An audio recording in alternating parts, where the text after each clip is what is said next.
Hey, what's going on, everybody? Welcome back to the channel. Yes, my hair is darker. I dyed it for my wedding.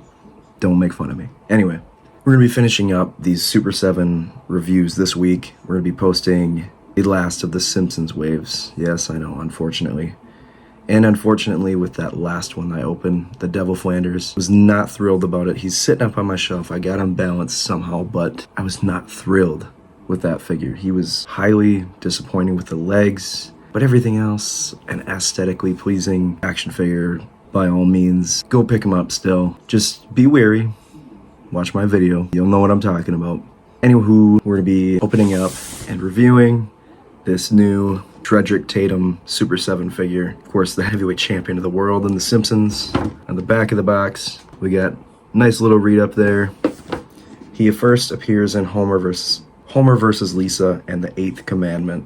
Season 2, Episode 13. Original air date before I was born, February 7th, 1991. So, once again, it seems like they kind of, with these slip covers, maybe because the Simpsons line is done and over with. I would do the same thing if this was my company. So, I can't really dodge them for that. You can't blame them, right? Super 7 line is done for, unfortunately, for Simpsons. So, we're going to be finishing up, starting with this guy. And then we'll move on to King Size Homer and Radioactive Man. So, stay tuned.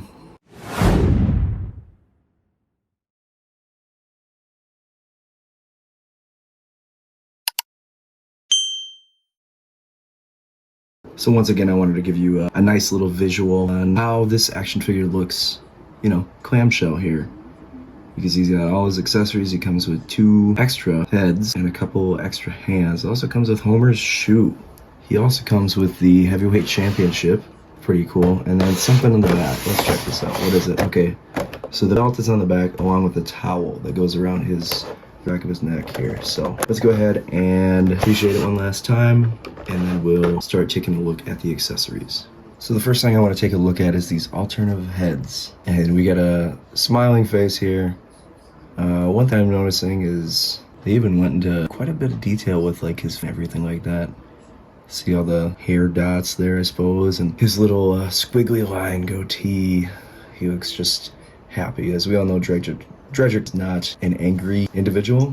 I mean, this episode, but he does appear later on in quite a few episodes, and he's just character, that's for sure. Just a very soft-spoken individual. But then we do get the angry face, and the detail on this is great. I'm not sure which head I want to display. I'm gonna have to think about that for a minute, but the detailing on it is very nice.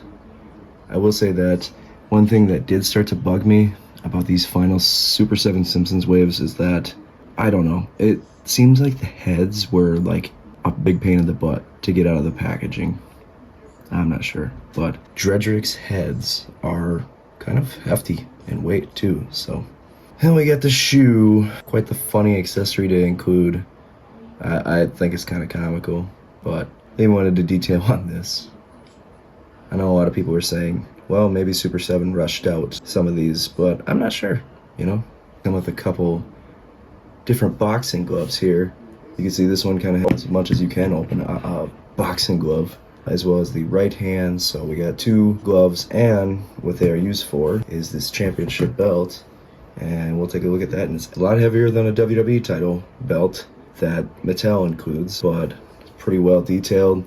It's not like what you need in a championship belt is kind of you move it around, right? So it says WBC, and it's got the front plate and the side plates and all that good stuff. So World Boxing Champion, that's probably what I'll probably end up displaying him with. But the cool thing is boxing gloves have holes in them, and there's like these, okay, and well, I don't know how well there we go. So yeah, you can have him essentially holding the championship belt. So that's a pretty cool feature. Now, as far as the man himself goes, let's get a good look at the stature. So he's quite impressive in stature from what you could see. He is actually marked up at the $65 price point versus a regular Super 7 minus King and Kodos. And the regular Super 7s are $55 a piece. So this guy's a $10 extra figure, and it might just be because he's heftier, bigger. I'm not really sure, but he's quite impressive. He comes with a soft goods robe here, and I don't really want to take it off too much, but you could to reveal his trunks and everything like that, but you don't really need to do that. I mean, it's cool enough as is, and you don't really need to do that. I think to have the full presentation, you gotta have the robe on, right?